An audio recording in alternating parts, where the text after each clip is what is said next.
Hi guys, it's Mama Lo. Good afternoon.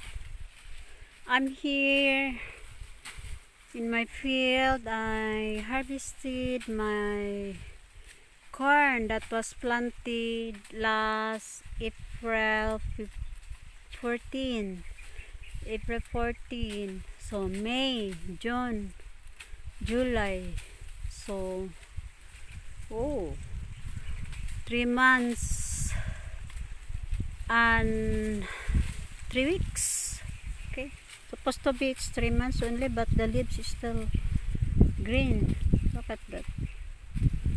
So this is a contract price.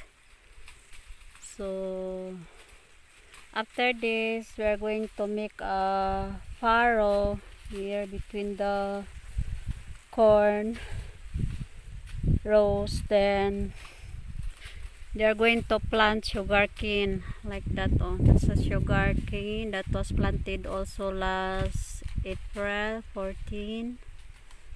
So I thought there is already a long stalk, but there is no stalk, so I have to cut sugarcane the other area to be planted here. So guys, this is Mama Lo. I'm so tired. I'm here in the shed. I remove all my accessories here in farming, my jacket, my bonnet, my hat.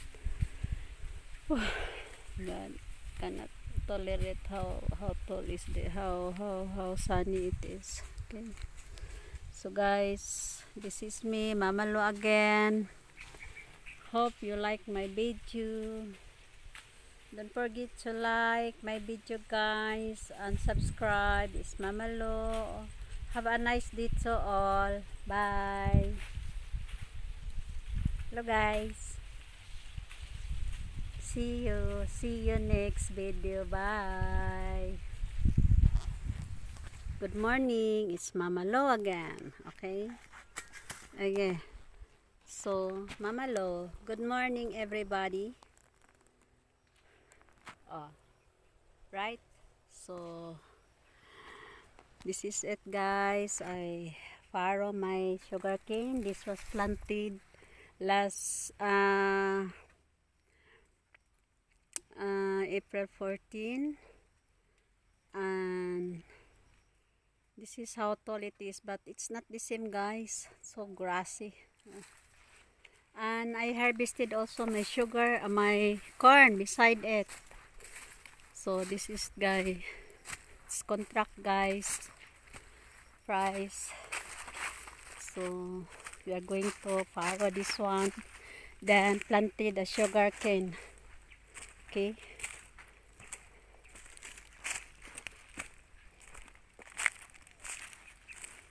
guys, they are burning it guys. Go.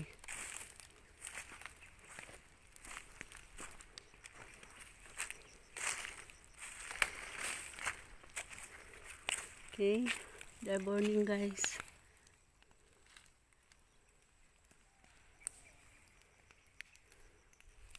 Okay, I'm going to update you later guys. We're going to cover our pinuna here. Hey guys, this is Mama Lo guys. This area guys, the one I keep on telling you that this is 3,000 square meters guys. So it's less than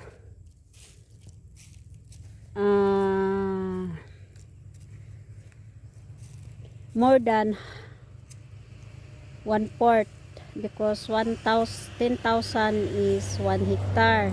So if you have 5,000, that is half hectare. So this is 3,000 man, so it's more than half hectare, more than 1/4. So this is the one I keep on telling you that I'm going to give you the budget from the beginning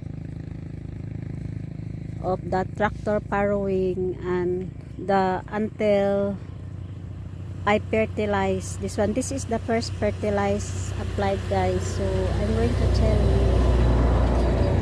I use only 18 14 and urea, guys. Okay, so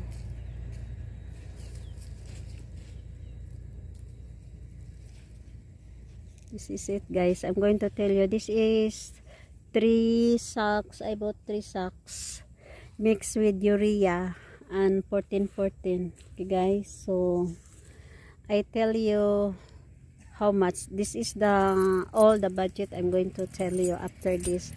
We have to finish first the applying fertilizer, then we will going to give you the budget, so you have some idea. This is Mamalo, guys, so I hope you will be having a good time looking my videos, guys.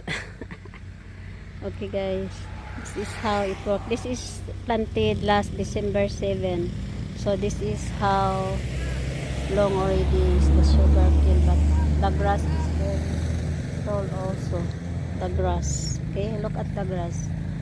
Okay, okay, guys, Mamalo, have a nice day. Bye bye bye bye bye, you guys.